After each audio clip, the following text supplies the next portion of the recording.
Hey everybody, Goggs here. Now, before I let you listen to part 2 of episode 20, I've just got a bit of an announcement. This is going to be my last show for the foreseeable future. Unfortunately, I am going to have to be going on a bit of a hiatus, as life has thrown me a rather large curveball, which I have to devote all my attention to for the moment. Now, instead of just kind of leaving you in the lurch and leaving you hanging for more shows like we did way back at the very, very beginning, I have spoken to Mr. Boz, and he is going to be taking over the reins. So he will now become captain and commander of the pod, and he will be looking after all you fine people and bringing you some wonderful content over the next few months. We're not quite sure what the format of the show is going to be, but expect lots of guests, lots of fun, lots of hilarity, and lots of all the usual stuff that Mr. Boz can bring to you. The show is going to be in incredibly safe hands. Mr. Boz is a bit of a podcasting legend. Whore. Sorry, I love you, Boz. And I have absolutely no problems with leaving it with him. I know he's going to do a fantastic job, and I know that everybody out there is going to give him full backing and support as he takes on the main captain's chair. It is the intention that if I do get some spare time, then I'm going to try and drop some kind of audiobook comments, some Facebook reviews, or also try and get some on the blog a little bit more as well, so I can kind of keep active within the community. So you haven't quite got rid of me as much as you may want to. I will be kind of hanging around, and then hopefully real soon I'll be able to come back on the show full time, and we're just going to have to wait and see how things transpire. So in the meantime, thank you all for being patient over these last few months while we're trying to get this show out to you. I hope you enjoy, and please do continue to give Mr. Boz the love and support that we need to make this show even better than it was before, and to continue to grow the audience. Speak to you all soon. Bye. Previously on Starbase 66. So Case McFadden is on Twitter. Woohoo! Oh, and I haven't followed her yet. What the frack is wrong? Oh my god! It was like the first thing I did. I was like, must follow. Yes. Have you seen her Tumblr? I have. It's because she had originally started just posting those photos through her Twitter feed, and I was like, oh my god, she's got the same action figures I have, and she's playing with them. It's like, I should play along. And then I was like, okay, now I'm getting a little manic and crazy.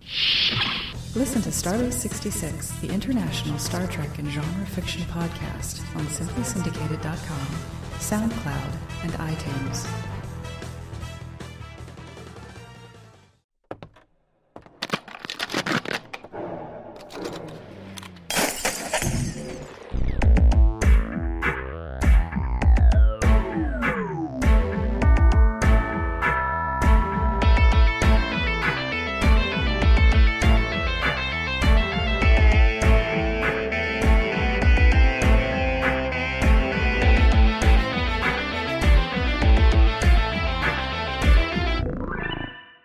Other than that, I've been watching TV shows. Oh. Horror TV shows. I see. Yeah. There's not many of those. There is not. With good reason. Okay. Shall I go there, or shall I let you go on? I tell you what, I'll jump in with something a bit formative, actually. That quite a while back now, because it's been so long since we recorded, and I've been dying to talk about this as it happened. Basically, my good friend Casey, who I used to podcast with, finally I managed to drag him to London, and we had a day in London which ended with some stupid heavy metal karaoke, and we had a blast. But before this, we went to Brewdog, which obviously we had to do, which is in Camden. Then after visiting Brewdog, we went to walk through Camden and up to Camden Lock. Now, I've never been up there, and there's markets and things like this. And we're walking around these craft stalls and food stalls and all this kind of thing, and I'm not that plussed about all this. Yeah. Now, there was Lavinia, me, Casey, Simon from Take It or Leave It, or World 1 Stage 1, for those people who listen to Simply Syndicated. If you don't listen to World 1 Stage 1, you bloody should be, because it's one of my favourite shows. It's all about computer games. It's very good. And our good friend Emma, I nearly called her Emma Hyam, but she's been married since. So she's now Emma Foster. Yeah. From the Greatest Show in the Galaxy podcast, which is a Doctor Who podcast, which I believe is awesome, but because I'm not up to date with Doctor Who, I can't listen yet. But I've heard it's very good, and she does that with one Mr. Michael Mould. Right, there's the publicity stuff done. So we'd all had a few beers, and then we found this place in Camden, and I found this little doorway, and there was like a rack of DVDs there, and they were like old, used, sort of second-hand looking, and there's this thing on the door, and it says, "Up the Video Junction," and I'm like, interesting.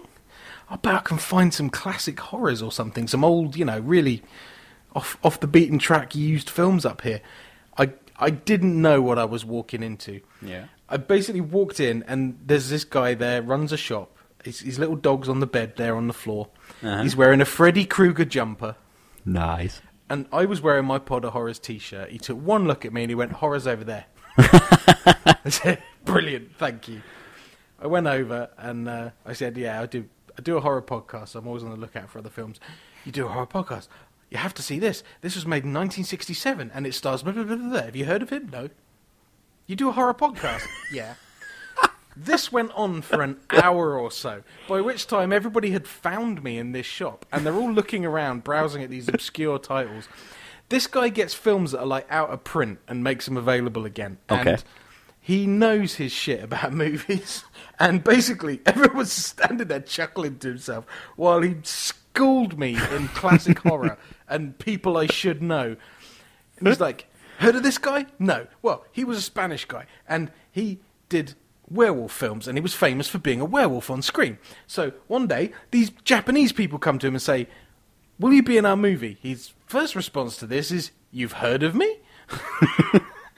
So I pick up a movie, a DVD, which is a Japanese samurai werewolf movie with a Spanish lead actor playing the werewolf.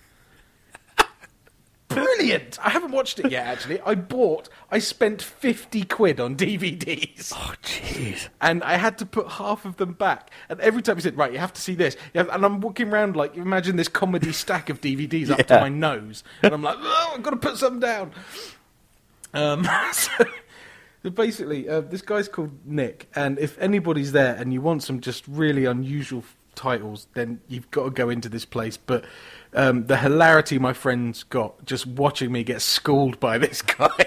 And I said, "Yeah, but we're not that kind of podcast. I don't pretend to know everything, and my classical horror history is terrible, and I'm the first to admit it." And then, "Okay, I'll watch it. Oh, yeah, okay, I'll have that. I'll have that one. Fine. Yeah, I'll probably should watch it. Maybe next time." We just went on like this for over an hour. Oh, wow. And I've been back another time since, and I bought another load of DVDs. Awesome. So basically, I have a collection of them to go through. Now, at the same time, obviously, I still maintain my affiliation to Simply Syndicated. It was my first love in podcasting, and I'm doing this now because of them. And Simply Read is going to be getting basically a bit of a boost, and we're going to try and get some more regular articles out on there. And Rich has asked if I wouldn't mind writing, if we wouldn't mind writing a weekly spot. So here's what I'm going to do. I am going to talk about the movies that I get from this guy on the show, but I'm only going to do it briefly, sort of in summary, and I'm going to write about them in more detail, and that will be a blog post on Simply Read. Cool. Now, obviously, being weekly, we share the load, so it'll be 2 articles from Gordon and 2 from me each month. I'm not entirely sure when we're kicking this off, probably in the next week or so. No pressure for me to start writing my first one then. No, none at all. None at all. So, my first one will actually be about a film where I mentioned loving Martyrs, and he went, "Oh, if you like Martyrs, you like the extreme, you've got to watch this. This is so severe that I know hardened horror fans who cannot get to the end of it." And I'm like, anybody says that to me, we know this from the torture porn episode, it's just like, if you say I can't watch something, I'm fucking going to watch it, aren't I? So I take this DVD, and I didn't read the synopsis, and it's the most scrungy, horrible, nasty little film I think I've seen since Necromantic. I mean, it is disgusting, and I advise absolutely nobody see this movie. It's called Mordem. It's by a little production company called Toe Tag Pictures, who also did a film called August Underground, which I haven't seen and probably won't, having seen their follow-up work. And it basically, as we said on our torture porn episode, I draw the line where you bring sexuality and horror too closely into contact. That's what makes things very uncomfortable for me. They go up to the line, and my God, do they cross that line. There's little or no artistic merit to what they've done. They've done it purely for shock value. They've done it purely to get a reaction. And because of that, I don't think it has merit. If you're going to do something that extreme, have a fucking point. Have a reason for doing it. Try and say something. And it gives justification to what you're trying to do. If you're just doing sick, twisted, gory, and sexually twisted and gory for the sake of doing it, then it's a waste of space. So I advise nobody watch this movie. Now, I do say on my blog post, I hesitate making this my first choice, but it's one of the first ones I watched, because I'm like, well, here's the challenge, let's see. But I don't think it reflects badly on Nick, because he is a completist, and if he can get hold of something that's difficult to get hold of, or is out of print, or whatever, then that's kind of his mission with this shop. And he's at everything from A to Z on any genre sort of thing. Wow. So I went back, and I told him, yeah, it's not good. He says, yeah, but there are some people who like that kind of thing. Who are we to judge? And I'm like, well, yeah. But I can advise anybody else if they come across it to steer clear, unless you have some kind of severe mental issue. So, yeah, that was the first one. But if you want to know, I don't know if you want to know more about that. I don't go into graphic detail, but if you're interested, that'll be my first post on that. Anyway, so it's a bit of a spoiler. You won't be getting spoilers on what the next ones are. So yeah, and I will obviously be making repeat visits when I run out of movies to watch. Back to Nick, and if anybody else is into this sort of thing, then look him up. Up the Video Junction, Camden Lock. So there we are. Nice, good plug. Does he have a website? We can link to the website. Who knows? He has a Facebook page. He has a Facebook page, okay. We can link to that. Okay, that's cool. We shall do that in the notes. Anybody can go over there and say, I heard about you in the Little Pot Horrors. Yes, that'd be cool. Then he'll know I'm just not some random... Exactly. Oh yeah, I have a podcast. So many people can say that. Yeah, I have a podcast. Nobody listens to it, but I have a podcast. Well, nobody listens to this. Anyway, we look forward to seeing what many, I assume, would be beers for bozzies. Or possible beers for bozzies. Yeah, there's quite a lot of... I mean, he has an entire B-movie section. Awesome. There's a brilliant one. I can't remember what the title of it is. I must pick this up. But it isn't, strictly speaking, it's not horror, so I haven't picked it up. Okay. But it's like from the 60s, and he's got this title thing, and it goes, yes, this is the one with the talking vagina. Oh, I said, was that a prequel to Teeth? Yes. Oh, that movie's awful. It was terrible. That was really awful. I only watched it because they said it was like, oh, this is so bad and controversial and blah, blah, blah, blah, blah. And it was just a pile of pants. Yeah, it was. It really was. Yeah. If you wanted to be bad and controversial, they could have taken that so much further. Well, they could have shown you something. Yes. Yes. Not that I didn't think I needed to see. Blah, blah. Anyway, avoid Teeth, people. Yeah, just don't even go with it. Yes. Maybe if you view it in a... No, that's not even a black comedy, is it? It is. It is. It's a very black comedy. It didn't succeed in my book. No. Sorry. It was scrungy, but not scrungy enough. And I don't know, it was just... Again, it was a bit pointless, I thought, but anyway. Yeah. As so many things are. Actually, while I'm talking about things having merit and a reason for being and things like this, way back where we were talking, I think it is a torture porn episode, and you talked about things not having merit and pushing the boat too far. You mentioned a film called Captivity. Yes. Now, I watched this a couple of weeks ago. Okay. And I totally disagree with you. Okay, I didn't finish it, so... Ah, right, okay. Captivity is actually a really good little movie. But given what you thought about the collection, I understand where you might have been coming from. I stopped it. Sorry to cut you off. That's right. I had stopped it maybe 20 minutes in or something like that. I believe there was a blender scene. I could be wrong. Okay. Yeah, there was, yeah. And I just was watching this going, hang on, you're just trying to make it so gross out that you're trying to make me sick, and I'm not giving you any more of my time. And that's kind of where I drew the line, is because they were just, it seemed to me anyway, that where they were going was they were just trying to push it further and further and further.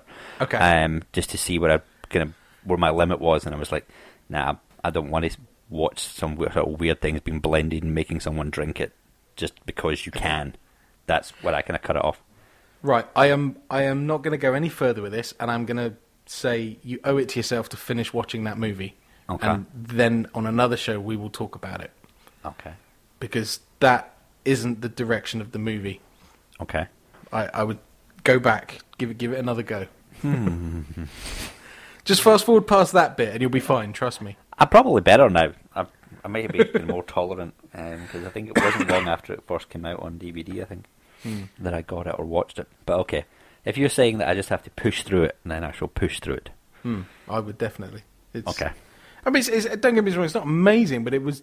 What I was expecting and what I got were two very different things, and obviously I was just basing it on what you'd said about it. So, yeah. Which, to be honest, is like, if someone says that about a movie, I'm like, yeah, I'm going to watch that. In for a penny. Well, just giving you the money so you could just go get it. Yeah. Okay, I shall try and seek it out if I can. I'm sure it's be on Netflix somewhere. It's on Netflix. Okay. He's already done his research, people.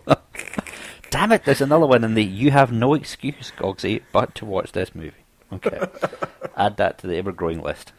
Yeah. I'll circle it and put stars beside it. There we go. Is it back to me? It is, sir. As I mentioned, I've been watching some TV shows. Yes. Which one of them squarely fits into the horror category. One of them is on the verge of kind of sci-fi horror. I'll go with the sci-fi horror one first. Okay. Because it's based on a book. And I have bought the book, and I intend on reading the book. Because I really enjoyed the TV show. But it wasn't really horror enough. Oh, that's not true. It's not horror in the sense of kind of grotesqueness. It's horror in the sense of, as I talked about a few times with the crazies and things like that, it's what society can turn into and what people can become as a result of an extenuating circumstance. And this particular TV show, as I don't know if it's made it over to the UK or will make it over to the UK, is Under the Dome. You up to the game today, Big Jim? No, sitting this one out, actually. Where the hell are they taking all our trucks? Over to Westlake, it's parade day. I love you. It's been a fun summer. I'm Phil Bushy, and you're listening to WYBS The Mills, only 100% independent home of rock.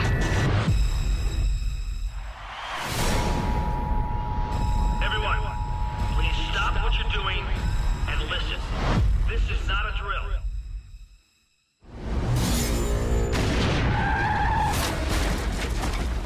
No! Stop the truck! Stop!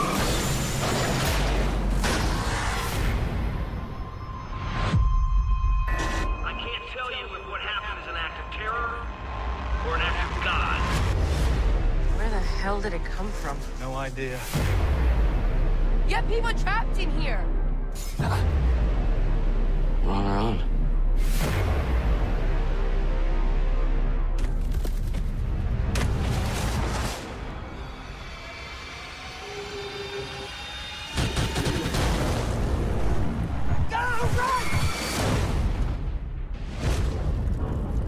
Whatever it is, it cut off all our roads. Not just the roads, the whole town. Our best guess puts the dome at 20,000 feet, sir. Did he just call it a dome? You think we might be stuck in here a while? I think that even if what's wrong suddenly becomes right, the Army's just gonna quarantine this place. Duke, what the hell is going on? I promise as soon as I have answers, so will all of you. Should we tell them the truth? We're on this together.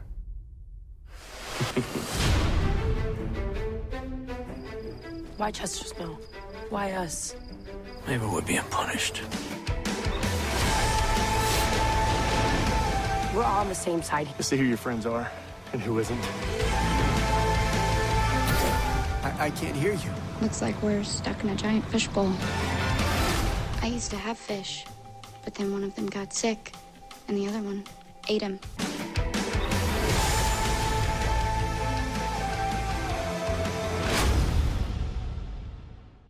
Oh, yes. So you're aware of it? Yes, I am. Okay. Yeah. Did it make it over watched to? Did it make it over to the UK? I did, yeah. I missed did, it completely, though. Okay. I just thought, I don't want to watch The Simpsons again, so I just... For those who don't know what it is, it's basically set in this small town where one day this mysterious dome just comes down on top of the town, completely sealing it off from the rest of the world.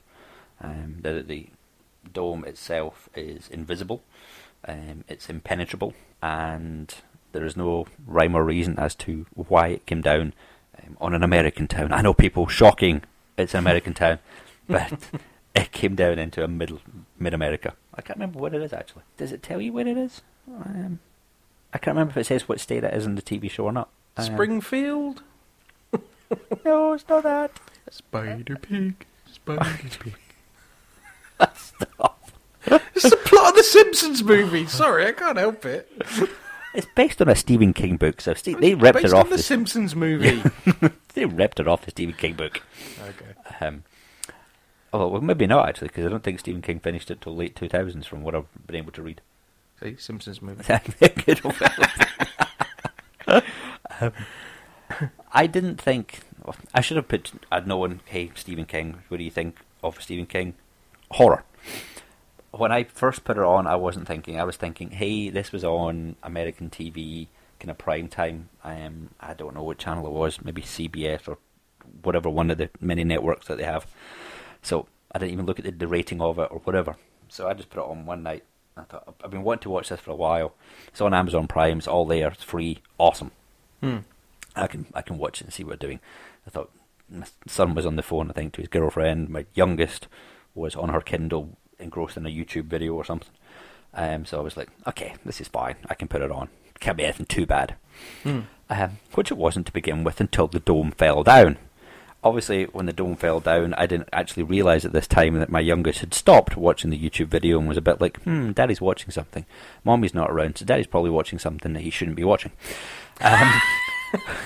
But not in that kind of way. And then the dome came down, and as the dome came down, I think the first thing you see is a cow being cut in half. I mean, literally cut in half with the whole, is it Damien Hirst type-esque way. Okay. Long ways, you mean? Yes. So I was like, oh my God, that's brutal. And then there's the next thing is that somebody else, they cut to someone else who's just had their hand or arm chopped off. As a result of the dome coming down, as I see a little head just appearing beside me on the sofa, and I'm like, okay, turn this off, how do I turn it off? It was a bit like, wow.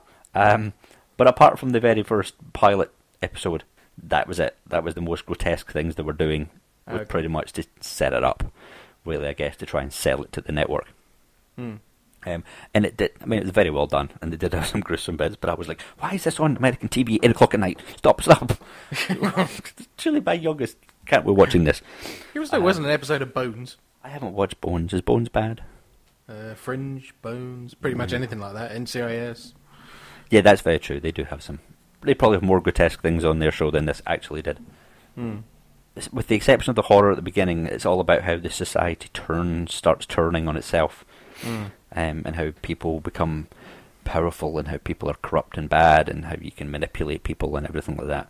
So it's more of the horror from that side of things. And from that it's done very, very well. I think there's only like 12 episodes in this season. I think like 12, 14, something like that. It's a very, very short run. And I don't know, the ending was a very open ending. So I'm not sure whether it will come back or not. I don't know what don't know what the ratings were like on it. But like I said, I bought the book because I know there's going to be a hell of a lot more in the book that's probably worse than what they're actually putting on the TV show. Or I'm hoping anyway. I know Stephen King likes to say things in 4,000 pages that most people can say in 2. And it is a very, very big book. But I really liked it because I quite like all that kind of stuff. And got caught up in the story and the characters and everything. I'm not going to give away kind of any spoilers or anything in it. It's worth a watch. Stick with it for a couple of episodes, and if you don't like it after that, then just turn it off. But I think it's worth a watch. Okay, I might give it a chance. Yeah, just see. Let's say, don't go expecting. Okay, they went this far in the pilot episode. That's how it's going to be going forward. They do tone it back a little bit after that. Pretty interesting characters in it. Pretty good story. And then, like I say, there's a lot, because it's a dome, they think aliens and everything, so it's like in a bit sci-fi type-esque as well. Not that you see aliens, I'm not going to...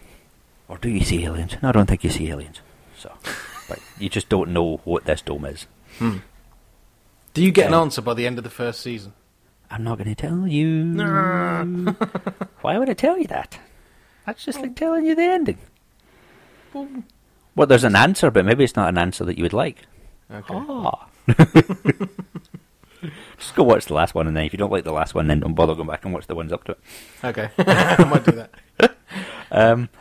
And then the one that is squarely in the horror category, Bates Motel. Okay. Death is a weird thing. It's the hardest thing of all. To let go of someone you love. This season on Bates Motel. There's something here you need to see. This is Keith Summers' truck is still in this place. Have you seen it? Hey, Mom. Why are you here? I am trying to build a life here. You are not going to be screwing this up. You okay? Norman? What's wrong with me? Does your son have a history of blackouts? Why did you ask me that? Deputy Shelby? Hello, Mrs. Bates. Nowhere is like this. In a town like this, where the hell do you get that kind of money? It's not always what it seems. What's this? I found it in one of the motel rooms. You got a warrant to search your house? You don't think about the future? It's gonna happen when you grow up? Don't be scared. I'm gonna protect you.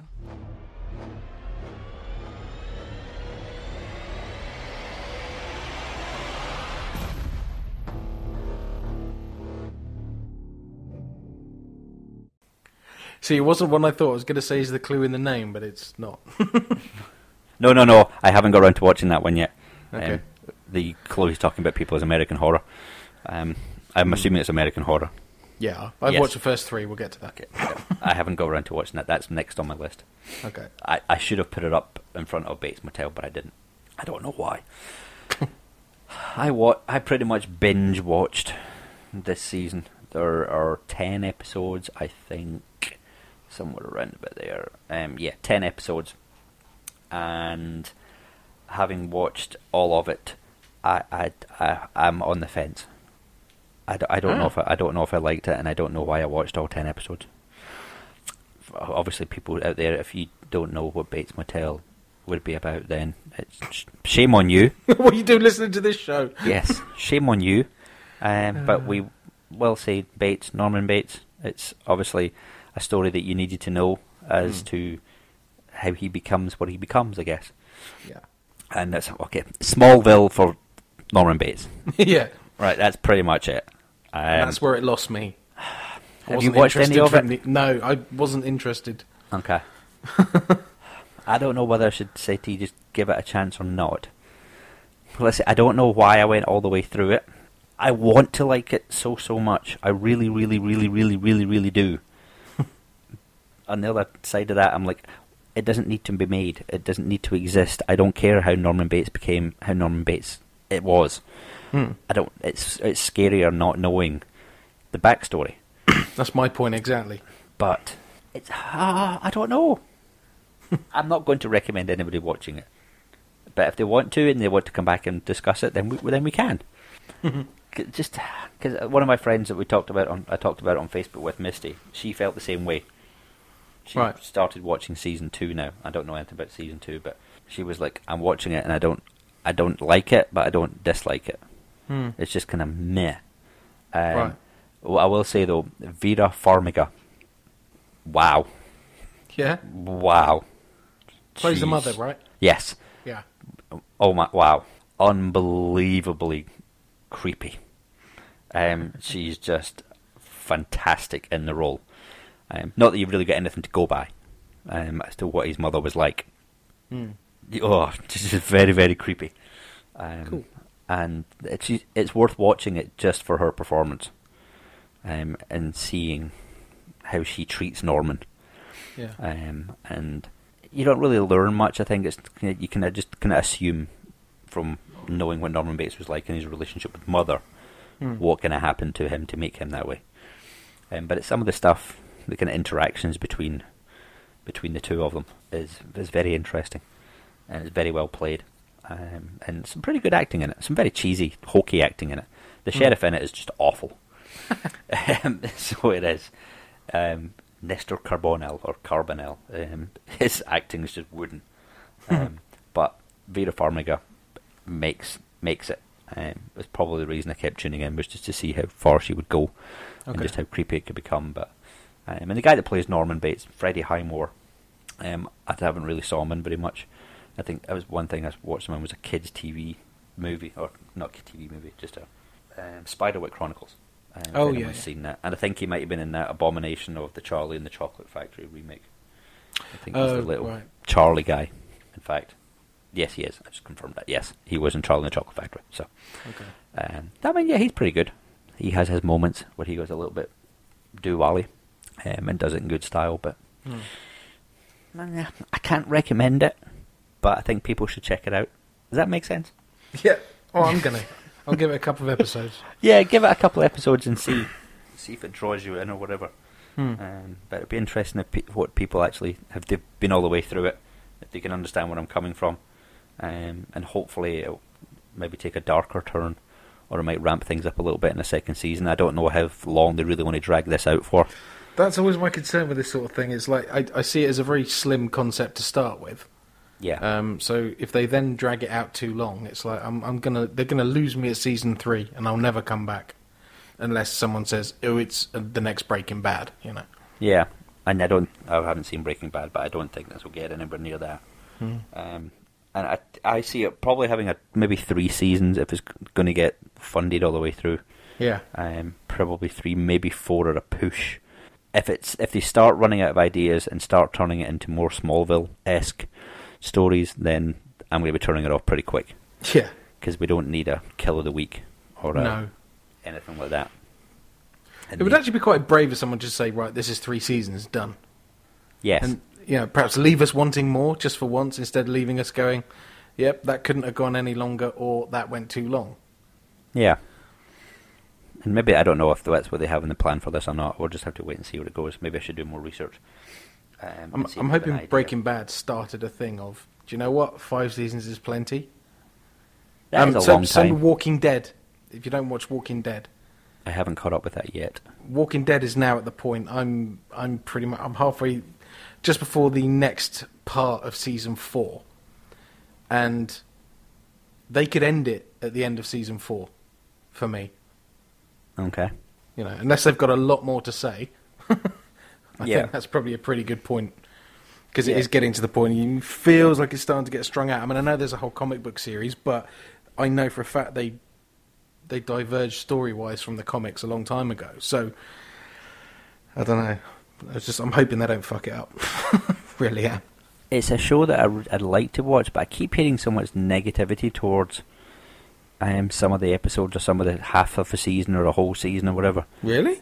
Yeah. No, there was only a dip in season 2. The rest has been pretty good. Okay. I'd heard it towards the end of season 2, and then season 3 was a bit... Season 3's awesome. Okay. Okay. Maybe I'm getting things mixed up. I'll put it on the list, and I'll get to it eventually, probably. It's huge over here. Yeah. I went to Screwfix because our shower broke this week. And I had to buy a shower, so I walked into this place, and they were talking... I can't say what they were talking about because it'd be a massive spoiler. And I went, spoilers! They went, you know what we're talking about? I said, yeah, Walking Dead. I'm kidding. I'm on season 4. You're fine. You bastard. Yeah, well, they should know better. So. It's pretty big over here too. Yeah. What I love about it is the main good guy and the main bad guy are both British actors doing American accents. Nice. You wouldn't know. They're both. One of them's David Morrissey, for fuck's sake. He's one of our gems, and he's brilliant in it. Absolutely brilliant. So, yeah, it's kind of cool. Maybe that's why it's so popular. Possibly. Did you have something? Yeah, if you don't... sorry.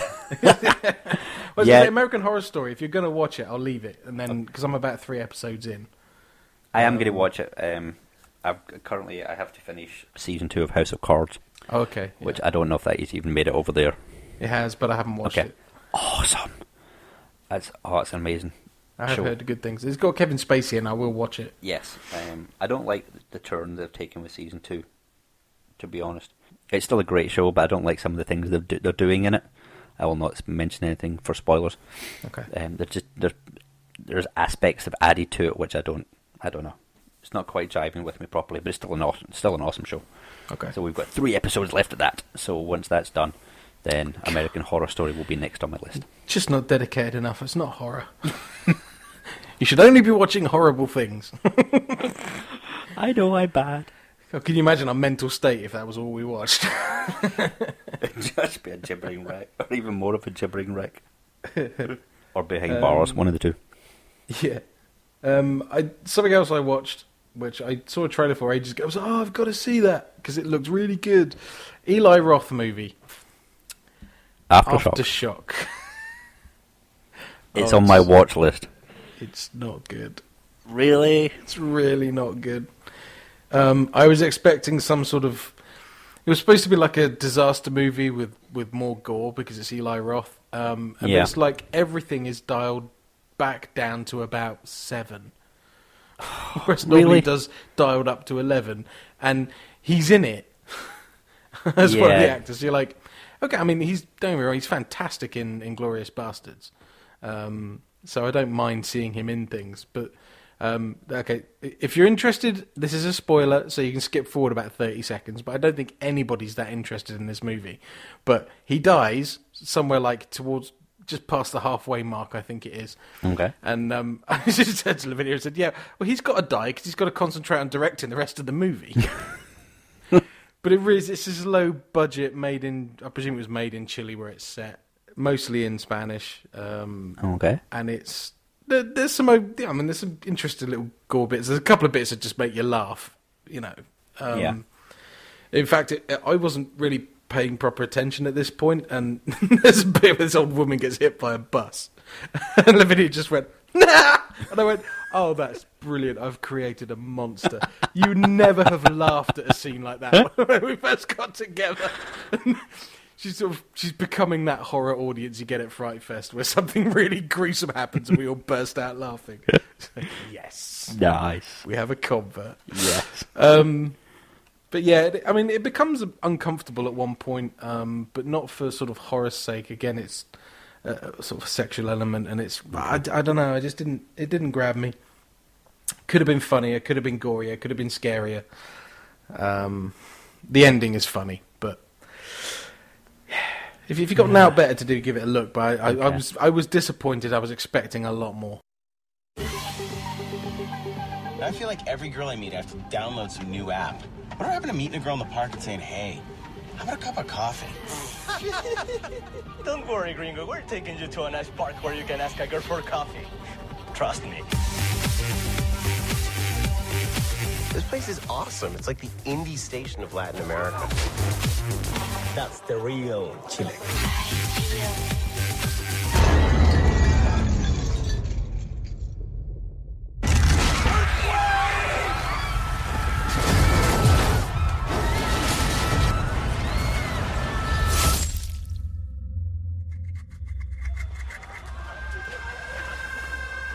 Prison collapsing. Prisoners are everywhere.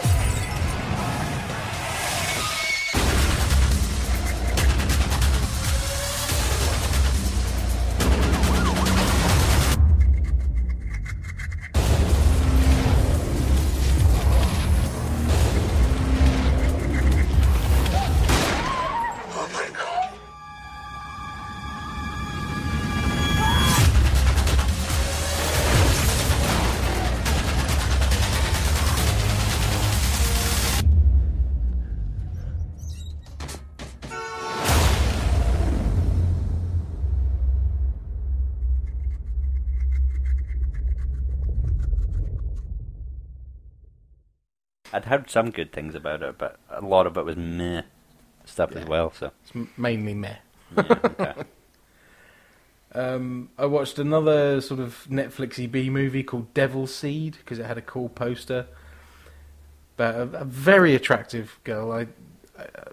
She's very easy on the eye to watch, and she's not the worst actress I've seen in doing this kind of thing, but it is a wannabe exorcist. Okay. They do have a couple of cool moments in it, but it's really by the numbers, and it's plodding, and it's predictable, and it's meh. Again, wouldn't waste your time on it. But one I did watch, which it got me completely in two minds because unfortunately I called the ending quite early.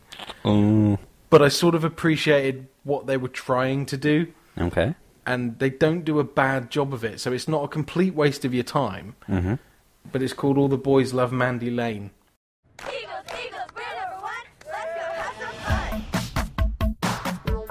There she is, boys. Mandy Lane. Untouched. Pure. Since the dawn of junior year, men have tried to possess her, and to date, all have failed. Chloe, is she in? I'm working on it. You're coming this weekend, right? Right. Just coming to my ranch, dude. Welcome to paradise, Mandy. You seem different. It's because I am.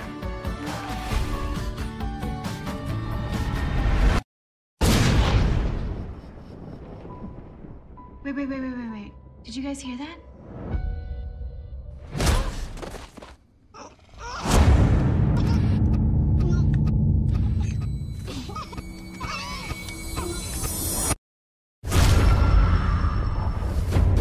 Somebody's out there. There's nobody out there. Nobody around for miles.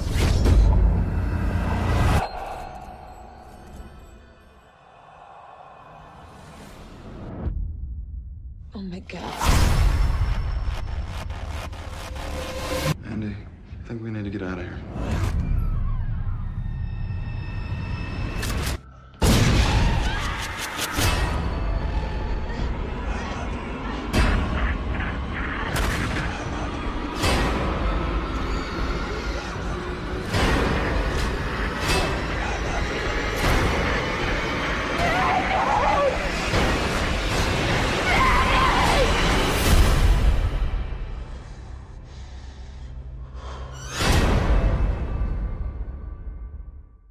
I don't know what happened to this movie, but I watched this movie, I don't know how many years ago. Right. Like 10, no, not 10 years ago. 7 or 8 years ago, maybe. Really? I didn't know that old. Okay. It was one of those ones that came out, got a lot of hype around it. I think it was in the cinemas in the UK, then came on DVD, and I watched it on DVD. And then about 6 months ago over here, it got a huge amount of hype going, oh, it's finally coming out, it's coming out over here after so long, blah, blah, blah. Oh, it's 2006. Yeah. Older than I thought. Okay, I'll cut it a bit more slack in that case. And so I was hoping to catch up with it again to say, okay, maybe they've done something to it, they've cut it better, or it's a director's cut or whatever. Because when I remember watching it, it was kind of, really? This is where you went with it? And it didn't really seem to do very much. It was just a kind of, oh yeah, pretty girl, lots of killings. That's it.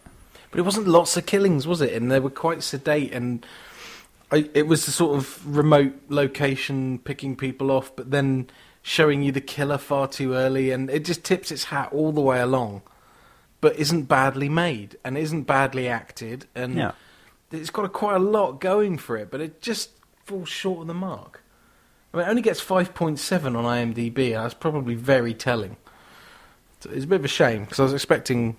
I must have heard the hype as well somewhere along the line, because when I saw it, I thought, oh yeah, that! You know? Yeah.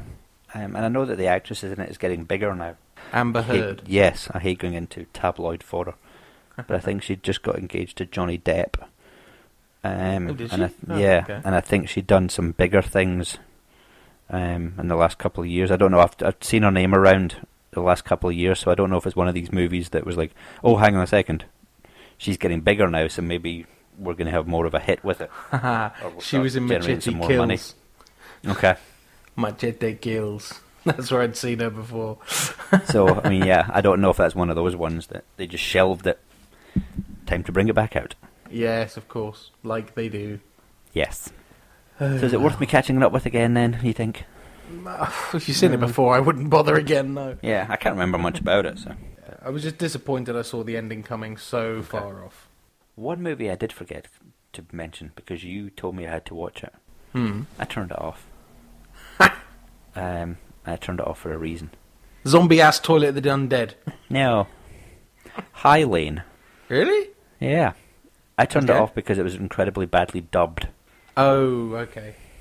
So I'm assuming the one that you watched probably had subtitles? Yes, it did. Okay. Yes. Okay. The one that's on Netflix over here is incredibly badly dubbed. Oh, I got like 25 minutes into it. Yes. Oh, I couldn't. I thought, mate. I'm going to give it a go because he told me to watch it. And he's like, and there must be a reason for it. And then when they started talking, I was like, hang on, did I miss that? I was like, hang on, the track's off. And then I was like, hang on, let me look this up. And I was like, no, there's no way these guys are talking in English. And I was like, okay, I'll give it some more, because maybe he did watch it in dubbed and it's really worth it. And I couldn't, because I'm not paying attention to the movie. All I'm paying attention to is the fact that the lips aren't working properly. Okay. So, I don't know if I can find it anywhere else. I'm really annoyed at Netflix from doing that. Yeah. Because they're usually pretty good at putting foreign movies on. But I don't know why. Maybe it's the only print they got hold of. I will try and... I'll see if there's a way around this anyway. I'll sort you something out. Okay. But, yeah, I mean, I'm saving it because it's one of my Up the Junction videos, basically. Oh, Up the sorry. Junction. Sorry. No, it's fine. It's fine. So I won't say anything about what I thought of it, but I will try and get it to you so we can talk about it next time. Okay. Now, I did shamelessly want to talk about another film. Okay. But this film hasn't been finished yet. I know what you're talking about. And I hate you for it. In the nicest possible way. Some of you may know that, well, anybody who's connected to us in social media in any way whatsoever, be it Twitter or Facebook or G+, or I think Gordon spammed the shit out of you with White Lily fundraising efforts, and I know it was very much appreciated by Tristan, all the effort you put into that. I made a big point of saying that was not me. He was completely in control, like literally every 20 minutes. Hey, this needs funding. Give him money now. I tried my best. Yeah. Well, I had the amazing honour not only of being part of the crew for it, but I managed to get 2 days off, and I was there for the set build as well. And basically, I thought I'd be doing a fairly minimal role, in the list, because this is, obviously it's crowdsourced funding. Mm-hmm. It had producers, assistant directors, visual effects, cinematography, runners. It's a proper production, and I was just one of many there. Yeah. But what was awesome is that I got to be so involved with everything. I mean, I've never worked so hard in my life. 4 days non-stop. We finished at 3 o'clock in the morning on the set build day on the Friday, setting up the lights and everything, so that the next morning we could just get on set and start shooting. Yeah. And we actually slept in the warehouse next to the spaceship interior on pallets and piles of cardboard. And Tristan randomly got up about 4 in the morning to get a space blanket because it was freezing. So he slept in a marathon blanket for the last couple of hours. There was Alistair, the director of photography, and he just fell asleep immediately. I think he got the best night's sleep. He was just out for the count. He's obviously done that before. Yeah, I think he has. And I think I got 2 hours sleep, and then we were up. Breakfast sort of happened. I missed it somehow. We were just straight in, and I was still sort of tweaking bits on the set. But then once we started going, and I was helping with the camera positioning and the light setups, and just my name was being called every few minutes. Boz, over here, Boz, I do this. I was just like, I loved it. I loved the energy. I loved the people.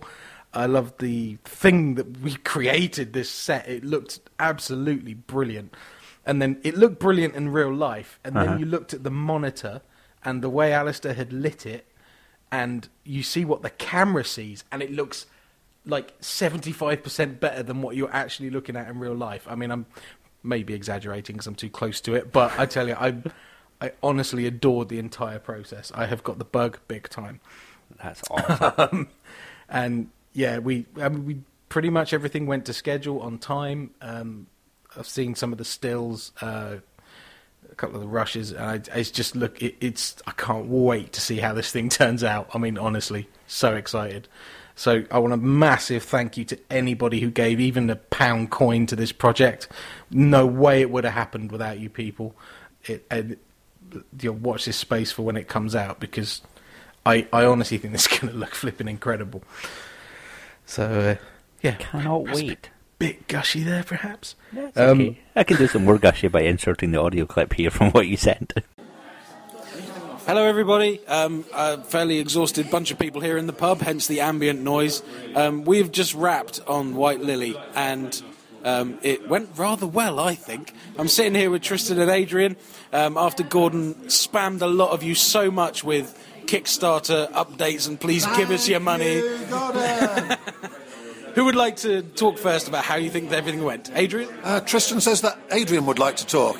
And I would like to talk to thank Gordon and all of you for your support of White Lily. It would not have happened without you. It is still happening and will be continuing to happen until the post is finished. And it already looks amazing from what we saw on the monitors. The photography is absolutely stellar. We have Alistair Little to thank for that with his right-hand man, Oliver. We have beautiful, beautiful design, which starts with Andy Tudor, who did the sort of set design work, and was followed up then by Sarah, whose surname I forget for the time being, who did the kind of realisation of that, and which was nudged along incrementally as layers upon layers accreted of design ephemera on the set, and it became more and more like a really fucked up hovel that just happened to have been in space for 3 years, which is pretty much the situation for the two characters who were played superbly, may I add. I'm a bit gutted we didn't coin that phrase earlier, a fucked up hovel. Can I have a bit more light on the fucked up hovel, please? Yeah, basically, if you give Boz enough tools, he makes shit, and it's wicked. We just couldn't have done it without Boz.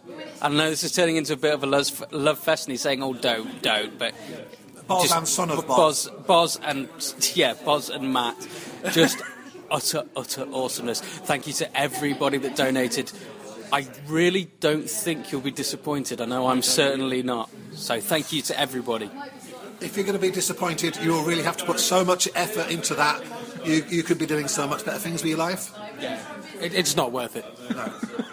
We cannot wait to see the finished result, and there's other people here I could interview, but I think we'll leave it there. So, thank you very much. Bye. Thank you. Bye. Do you know what? I'd honestly forgotten I'd recorded that. That's a good tie-in, isn't it? It's almost like I meant to do that. Sorry if I repeated myself horrendously. It's been a long time since then. Not at all. It has been a while. But to say I got the bug, I spent yesterday on a film set as well. What are you like? I'm a shameless hoe. No, I'm just offering my services for free, that's all. So it's... No, if anybody's listened to Tech It or Leave It on the Simply Syndicated network, you will know one Mr. Nick Long, who never fails to crack me up when he's on there. Well, he works in TV production, and I helped them with creating a TV pilot, a sitcom pilot, in a block of flats in Mile End in London. And again, lights and sound and taping cardboard to the back of an elevator and then graffitiing it in pink spray paint, and I mean just silly stuff. But funny enough, actually, the camera we used on this shoot was a red camera, which is the one they managed to get for Don't Move. So that's the kind of quality footage we'll be getting from that. So we're really interested to see how that comes out as well. It's it was a giggle, yeah, good fun. So. Oh, I'm totally jealous. Totally jealous. Awesome. It's awesome. I can't wait till we find out when White Lily's coming out. I can't either, but there's a lot of work to do. The visual effects.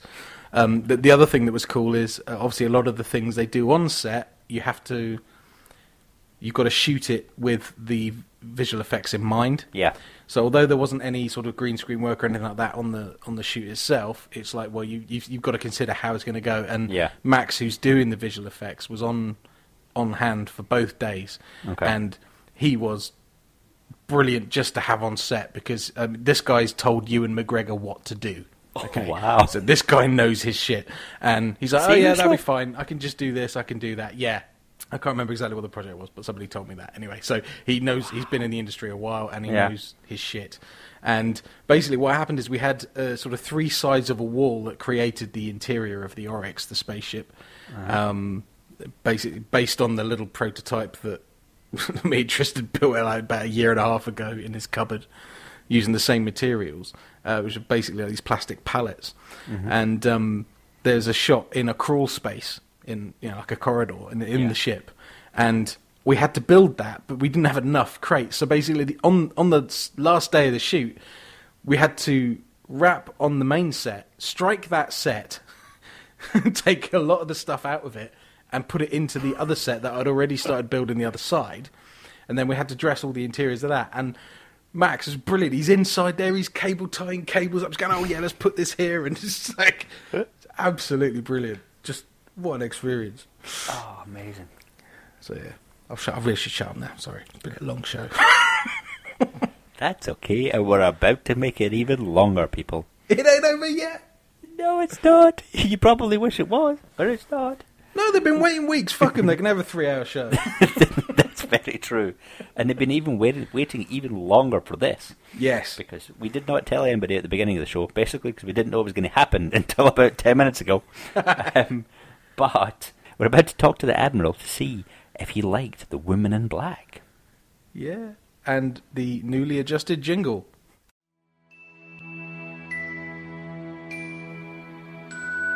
The Admiral of a starbase. Podcasting hero to thousands. Absolute shrinky dick when it comes to horror.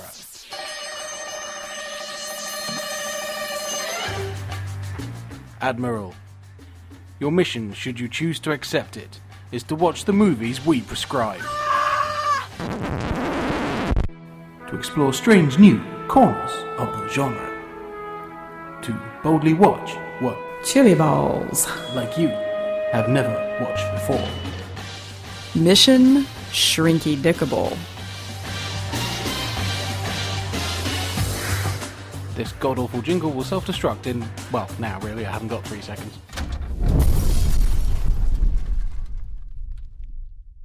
That was quite possibly the most amazing bit of audio I've ever heard in my life. What would we do without Karen? Indeed. I'd be lost. I know my horror movie watching list would be a hell of a lot shorter. So would our feedback bin be a hell of a lot emptier. Very true. And my rage towards J.J. Abrams might not be as blazing. Anyway, good evening, gents. Yes, good evening, sir. How are you all Good afternoon, tonight? good morning. That We're good, thank you. You? I am reasonably well for a Sunday evening. It is. It's late here. It's Sunday morning. Monday morning for Mr. Boz. Oh, it is, isn't it? Yeah. Yes, we've kept you up late. Hey, it's only fair. I got you up the crack of stupid last time, so... That's very true. That's very true. Yes. I can use that for a long time. So apologies it's been so long before we could get you back on the show, sir. Oh, it ain't nothing but a thing, dude. We all know how that works with podcasting. Yeah. So hopefully everybody can still remember that the last mission that we set you was the Women in Black. Indeed.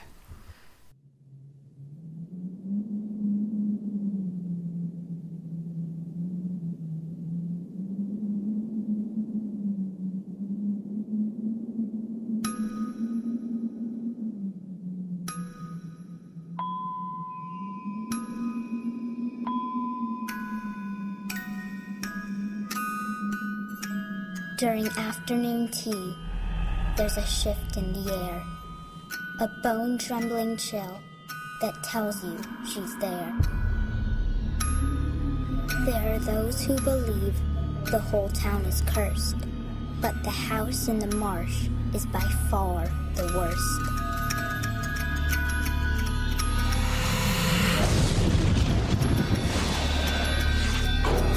What she wants is unknown, but she always comes back.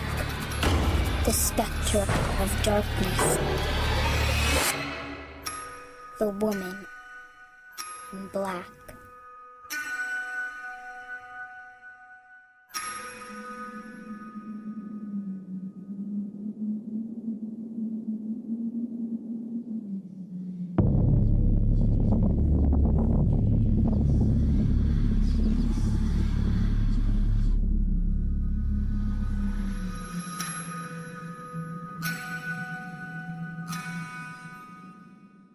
And I cannot remember anything about the movie, unfortunately. So, end of section. Let's all go on. No. Daniel Radcliffe does a lot of brooding. He does. And there's a ghostly woman who does some pretty horrible things. I think she's in black. And a big scary house. And a There's mud. I remember mud. Yes, there's mud. There's mud. There's the requisite American Werewolf in London villagers who all hang out at a pub where you don't say a whole lot. Yeah. And it's just typical pub life. I was half expecting "You made me miss," but what he was actually throwing was not a dart; it was a little gold ball with wings. Oh, nice.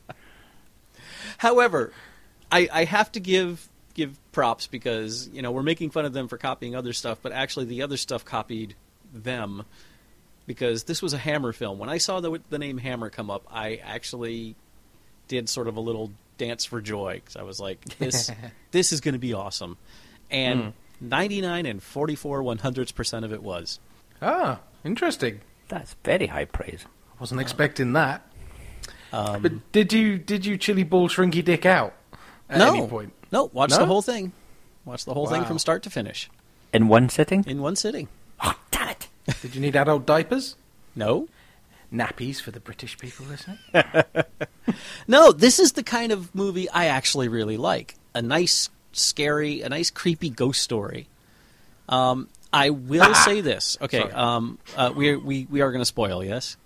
Yes, it'll be spoilers. Okay. Spoilers from here on out. Okay. The very opening scene where you've got the three little girls are playing with their creepy porcelain dolls and stuff, and then all of a sudden they all just get blank looks on their faces and stand up and walk and jump out the third-story window. Yeah. Second story for y'all in Britain, I believe. Yes. No, floor. Oh, floor, sorry. Even in my notes I have, okay, that sucked. But, even though children in peril is something that I'm far more susceptible to now, the one thing it didn't do was torment them. And I think that's why I was able to deal with it. They were never, they all just... I can't handle children being terrified. Mm-hmm. All right? When my baby is mad, okay, which she does a lot. I hear her crying, and I can tell she's angry because of some, silly little thing that to her means all the world at that particular moment. That doesn't bother me. But when I hear her crying because she's scared of something, I'm there in a heartbeat. Yeah. With an axe. Yes. And so that's the kind of thing I can't deal with. Is there was a movie that came out a few months back, and in the trailers it was all this guy's. These two families or kids were kidnapped, and they don't know where they are. And he's talking about, my little girl is, scared and wondering where I am, and you cops are dragging your feet and stuff like that. There is no way in hell I'd watch that movie. No way. I don't care how happy the ending is. I would not watch that movie because I can't stand to see children in fear. Mm-hmm. And so that's why, The Orphanage, I was able to watch it because it was. Children in peril and stuff, but there was never anyone. If you kill kids, you're abusing them, but they weren't being abused in that way. Yeah. Okay. And so a lot of kids die in The Woman in Black, yes, but they're never tormented, tortured, terrified, or anything like that, and that's why I was able to get through it. Okay. We'll bear that in mind for future picks. Yeah. It was certainly a worthy addition to the Hammer line. I mean, there was so much atmosphere, I think I needed a decompression chamber afterwards. Yeah. But if anyone's going to be doing that stuff, it's Hammer. So I think if it had been any other film company, I might have been like, you guys are so ripping off Hammer that you don't get to do that. But because it's them, they get to. Yeah. I think Radcliffe did a fine job. He didn't really have to do much. I think maybe he had, 8 lines in the whole film? Which, for a movie where he spends a lot of time just kind of wandering around this house and looking at papers and stuff, and then you catch stuff out of the corner of your eye, it really kept my attention. And it also had that kind of, we're going to do the trite, what everyone expects to happen, find the dead kid and make everything all right, and guess what? That wasn't what you needed to do, which was kind of an interesting left turn. Yeah, Yeah, it took a bit from the Japanese horror there. Yeah. It did a bit, yeah. Let me see what else have I got on my notes. Okay, They didn't do a lot original, did they? No. They didn't rewrite the book. No, not at all. I think they just did a lot of the traditional stuff really well. Again. Yeah. Yeah, and that was kind of what I appreciated about it, was that with a couple of exceptions. One thing that I didn't like, I wrote in my notes, damned modern editing, scenes aren't allowed to develop. Something would, there'd be like a conversation that was really starting to get interesting, and then they'd cut away because, oh my God, we've been in the same room for more than a minute. We can't do that anymore. And that bothers me with lots of movies. I blame MTV on that, even though no one's going to understand why anymore. I am with you on pretty much everything that you've said about this movie. I loved it. Absolutely loved it. One of the best ghost stories that I've watched in a very, very long time. I have mentioned in the past couple of shows, I think the one we talked about, when we had Mr. Moon on, that I didn't make it all the way through before having to switch it off because I got a bit scared. Well, you were watching it in a dark parking lot in your car. Yes. And I did have to turn it off twice to do that because I'm just... when it comes to jumps, if they're done right, even though that I know that they're coming, I'm the biggest girl in the world.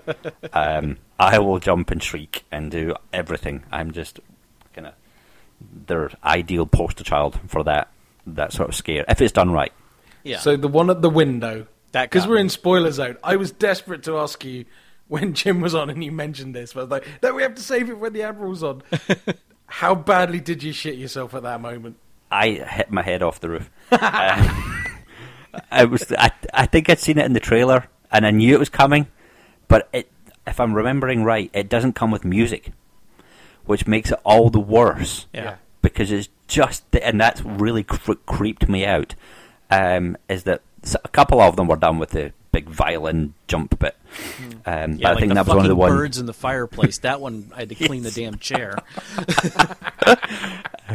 But that was one of the ones that was just, it was there, and it's like a scene in The Strangers that's just there, and there's no music, there's no nothing, and it just scared the piss out of me.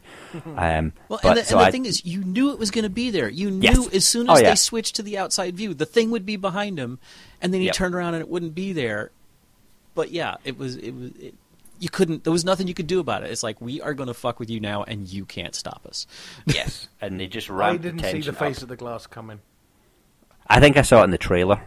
It's not in the trailer. Sure, it's not in the trailer. I think it wasn't the one over here. Oh, really? That's shit. That's one of the best scares in the movie. I'm fairly positive it was in the trailer, or I'd seen it in a clip or something. So I knew it was coming at some point, whether it was that particular scene or they were going to cut back later to a similar scene and it was going to be the kind of whole paranormal activity thing. It was coming, but you don't know when. So I knew it was there. So that put me on edge from there. And then it kept ramping it up until I can't remember. There was another jump that I switched it off in the car, and I went, "No, I'm not doing this. I'll wait till I get home, and I'll be fine." So I did. I wait till I got home. I got in bed.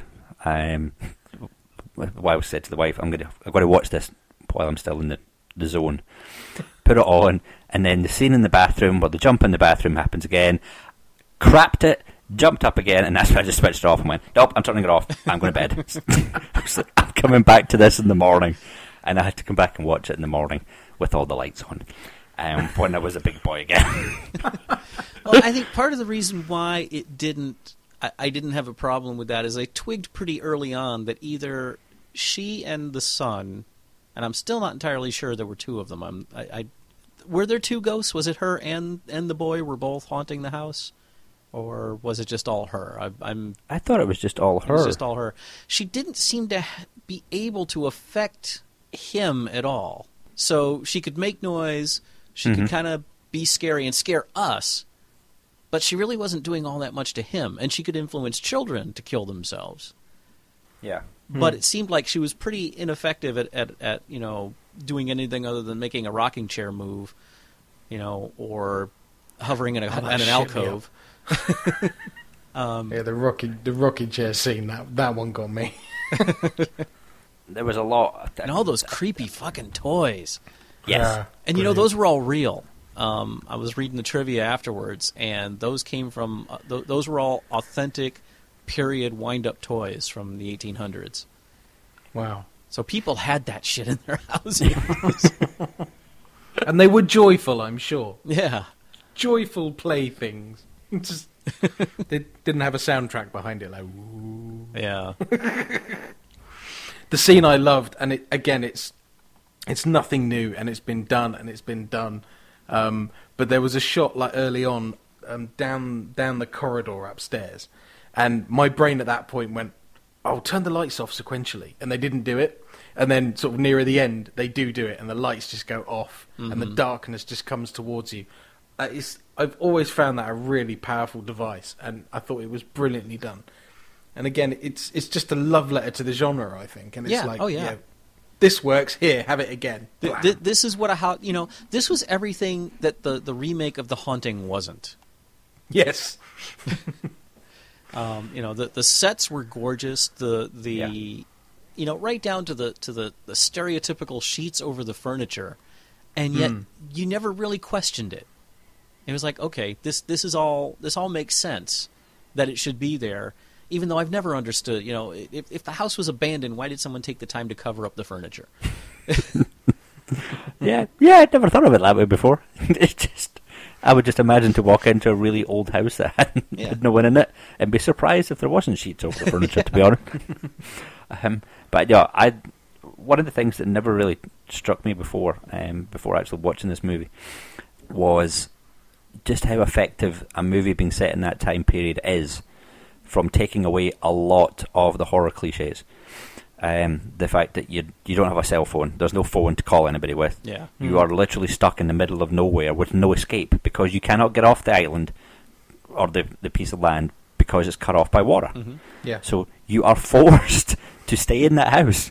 Running outside is not going to do you any good. Calling for help's not going to do you any good. You've just got to deal with everything that is being presented to you in the best way that you can. And it never struck me before watching any kind of older movies, just what it would be like to be in that position where I can't just pick up my cell phone and call someone or go on the internet and go look up scary lights and scary things that are happening, or just go out the house and just run down the street because you can't go anywhere. Yeah. And that really added to it for me when I was thinking of it in that sense. I think I was creeping myself out more, going, oh my God, if I was in that position, I don't know what to do. I really don't know what to do. I can't just fall back on just open the door and run away, jump in the car. Go. Find the bones and burn them. Yeah. Well, I'd probably, got halfway up the causeway, looked at the house and went, fuck it, I'm going to go I'll find them, ye old McDonald's. You can have my job. I'm not staying here. Yeah, just send me the stuff that you keep telling me you're going to do. Yeah, just mail it to me. Here, thank you.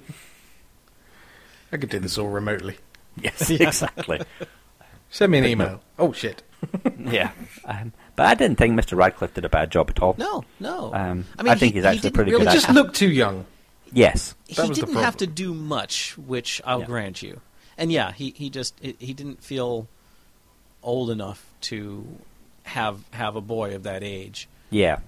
But it also, he didn't seem so young that it was unbelievable either. It just kind of felt, all right. And then just did a little mental reprogramming and went on with it. Yeah. The ending? That's where the 0.56% comes in, that they fucking copped out at the end. Didn't they just? It was a complete cop-out. Now, at the time, when I realized what happened, my heart went, oh, okay, that's all right, I can deal with it. And then the rest of me went, you fucking pussies. Sorry, Karen. Shrinky dick, chili balls. Shrinky dicks. I'll overdub it. They go through all of this stuff, killing kids left and right, and then they wimp out at the end. Yeah. We didn't need to see the, almost Disney-esque, the three dead ghosts are going off to be happy together. That really disappointed me. Yeah, it left a sour taste in the mouth. It's that old horror film problem. How do you end it? Yeah. But it's like, the ending's already been written. Just stick with it. People haven't complained about it historically. They should have stopped. They should have ended the film with the close-up of the servant girl's eye, with the look of horror on her face. Yeah. We didn't need to see bodies, because there wasn't any gore in this film. Yeah. I wasn't expecting anything like that. Even just that would have left it ambiguous enough, or cut to a funeral. And then have the woman in black standing under a tree going, whatever. But that Pollyanna, who's that, Daddy? That's your mom. Oh, that was a Disney ending. There were some executives. Has to have been. Well, and it also didn't fit with the rest of the film. If we had been seeing the ghost of the dead mother all along, in anything, other than just flashbacks of her when she was alive, then that might have fit a little bit, But to just out of the blue at the end of the film, have her show up just so that people know, oh, they're together in heaven. That's so sweet. It was unnecessary, and I think it cheapened the rest of the movie a little bit. Yeah, I think there were probably just like 4 or 5 guys in suits who were happy with that. Yeah. The rest of us were like, fail. Yeah. But I don't think it ruined the film. I just think it was kind of like, oh, that's really a shame. But it's still, it's still a good movie. Now there is something, I don't know if you've seen it, but they are supposedly working on a sequel. I heard that. I didn't look into it. Something I about saw the title. Yeah. The house becomes an infirmary in either World War I or World War II. And, of course, the woman in black is still there. And our protagonist is a nurse of some kind. It sounds really stupid. It probably will be. Probably. I've been wrong before, though. Yeah, so have I. But it would take a great deal of, oh my God, this was fantastic for me to watch it. But overall, I am very glad y'all had me watch this. I needed the nudge. It was a movie that I kind of wanted to see, but not enough to remember that I wanted to see it to go out of the way to get it. And I'm glad I did. I am very, very happy to have seen the movie. Oh, good, because you're going to fucking hate us for the next one. No, I think we've chosen it based on your, should we say, your like of this type of film. Yes, it fits in well. The spookier side of things. So, okay. Now, am I correct, Gordon, in saying we want the remake? I would believe the remake version, yes. I think it's superior. I haven't seen the original, but I've heard it's superior, so yeah. I'll go with everyone's comments on it. Okay, your next mission, should you choose to accept it, is to watch the 2000 American version of The Ring, starring Naomi Watts and Brian Cox. Okay. Oh, that's right. I keep thinking my wife has already watched it, but that was The Grudge, and that one scared her, so I know to stay away from that. But The Ring, sure. So The Grudge is on the list for next time. Yeah, I can say that crossed my mind as well. So let's see that. So I've got 6 months to watch this. Yeah, about that. Yeah. You have as long as you need. You won't be wearing a sweater next time we speak to you. Okay. Awesome. So that's challenge accepted then, I take it. It is indeed. Mission yes. accepted. And who knows if I find it. Now, I don't know if I've mentioned this to you before, but was it Karen? I think Karen mentioned that she watched Shudder, and we had or she watched the Japanese version of whatever it is. And my wife and I had actually watched the American version of Shudder. Yeah. And it was terrible. It was just stupid and didn't scare me at all. And I don't imagine I have to worry about that with The Ring. I think it'd be sufficiently creepy enough for you. Okay. Yeah. But I don't think it'll be. I don't think it's anything too extreme. We'll save that up for later movies. Okay. But I think it's sufficiently creepy movie, and that pretty much it still stands up pretty well for being 10 years old. Gosh, already something like that. I think it's about 10 years old, something like that. It's pre-Pirates of the Caribbean days. Wow. For Mr. Gore Verbinski. So I think it's still held up pretty well. Cool. So. Well, I shall get it to the top of the Netflix queue, unless Amazon has it, in which case I will watch it even sooner. I'm not sure. I got it from iTunes before, and that was a 99-cent rental, but I don't know if Amazon or what have it. So I forget about iTunes. And I keep forgetting about it too. Sorry. You okay? I am going to be watching this one with you, but as well to refresh my memory. But also, I'm sort of creating a monster here, and Lavinia is scared by very little. So I said, well, we've watched a lot of horror movies, but we haven't watched anything like scary, and I want to see if this scares you. So it's actually a little bit of a challenge to her as well. So, nice. She enjoys the spooky, but I think it gets to her more than the gory. She can handle the gory. We've been there. We've seen Hostel. That's fine. She can handle it. But I think this side of it is probably more difficult for her. So it'd be interesting to see. So I'll report back next time. Has she watched Il Orfanato yet? She loves it. Yeah, adores it. Obviously, because it was a big deal in Spain. So when it came out there first. She saw it when it first came out, and she loves that movie. So it'd be interesting to see if the Japanese approach makes any difference. Now, hopefully it will. I don't remember. I don't recall when y'all assigned me to watch Woman in Black. Have we spoken since your Christmas gag? No. No. Congratulations. That was brilliant. It was, granted, I only saw the movie in question once, like back when it was in theaters, but still, that was damn well done. It was all Mr. Boz. Well, we just figured it comes to Halloween, every other podcast on Earth does a horror movie. Well, we always do horror movies, so we had to do something else. Oh, that's right, it was Halloween, not Christmas. Yeah. It probably came out around Christmas, knowing us. It wasn't too far after Halloween, you. I don't have an editor. It's just me. And you do an excellent job, sir. Oh, thank you. Too kind. We did enjoy that. That was great fun. It was a lot of fun, and a lot of fun getting some feedback where people were twigging. We did good. We got a lot to live up to this Halloween, though. Yeah, we do, don't we, really? An episode of Teletubbies or something.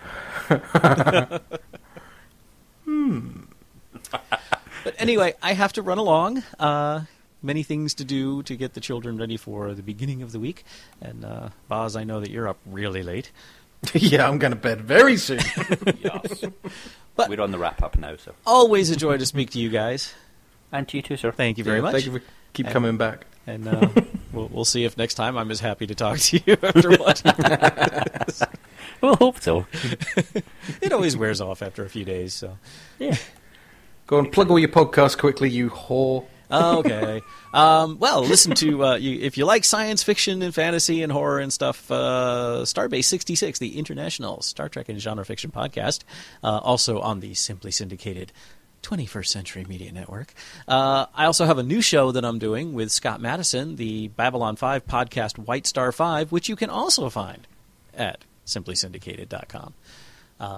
Which we're on our 5th episode now, and it's a lot of fun. It's a very different show. For one thing, I'm the co-host, so I just get to sit back and fart around while he has to worry about keeping things on track. And also, he does some...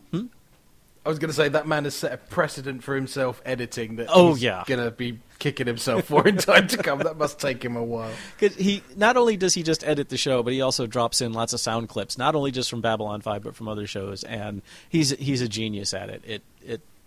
It's always fun to listen to the show because I was there, I recorded it, but it's still funny because I didn't hear the stuff he was dropping in.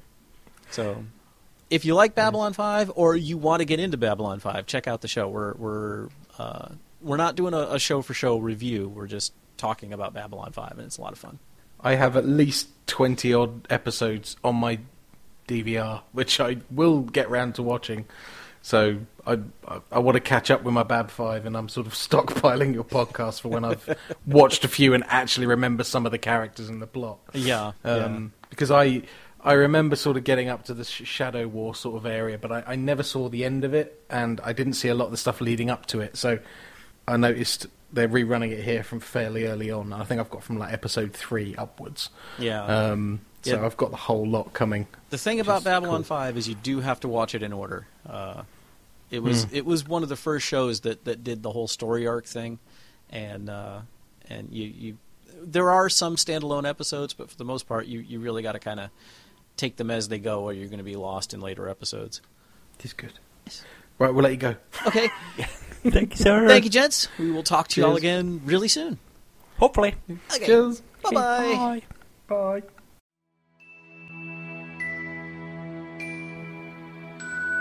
The Admiral of a Starbase. Podcasting hero to thousands.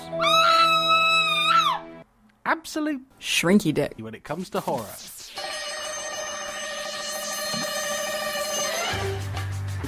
Admiral, your mission, should you choose to accept it, is to watch the movies we prescribe.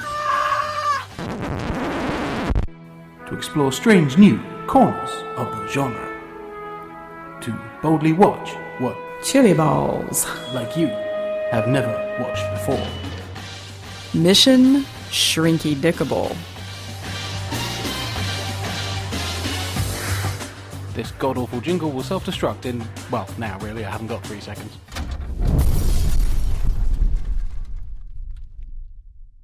Oh, well, that was fun to hear from the Admiral. And I'm glad he enjoyed The Woman in Black. Oh, I am, definitely. I wasn't sure what we was coming back with. Yeah, either was I. Especially when I was jumping about being a big girl. So, maybe it needs to be the other way around. Around being a big boy, you mean? But we shall wrap up. We've been here for a long time. We have, yes. I have work in the morning, it's quite late. Yes, and I got to get the kids all ready for bed and stuff, and all that fun stuff. So, if all any of you want to send in some lovely feedback, go to Facebook and leave anything on there, go to Google Plus and leave stuff on there, or just email us at thelittlepodofhorrors@gmail.com, or Twitter at podofhorrors, and we'll try and get some feedback on the show or get back to you. Anything to plug, just let us know. We'll see what we can do, if it's plug worthy. Yes. Or related to horror genre type-esque thing. And that's pretty much it. Yay. So thank you, sir, for a very fun, long show. Yeah. I'm glad we actually finally got down to do this. Yes. Which was the main thing. And we'll get this out soon. And as Mr. Boss said, we'll be looking forward to it. Maybe by the time this show comes out, his first blog post will be out. Or it will be impending. Yes. So go along to... That'll be... I'm assuming that's just on simplysyndicated.com. On the main page there. I think it's /read. /read. Okay. So, but I mean, if you go to the main site, it's got read there as an option. So that's the blog side of the site. And obviously, once it's up, we will put links on our Facebook and Twitter. Heck yeah. And I got to start thinking about what my first one will be. I look forward to it. I have no idea what it'll be, but I'm looking forward to it. Okay, so thanks again. And we shall all be back with you, hopefully, really soon. Yes. So, bye-bye. Goodbye.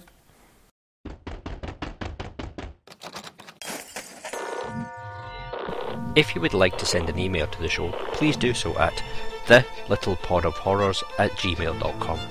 Also, why not go along to the website at www.thelittlepodofhorrors.com, and from there you can find links to our Twitter, Facebook, Google+, forum and blog page.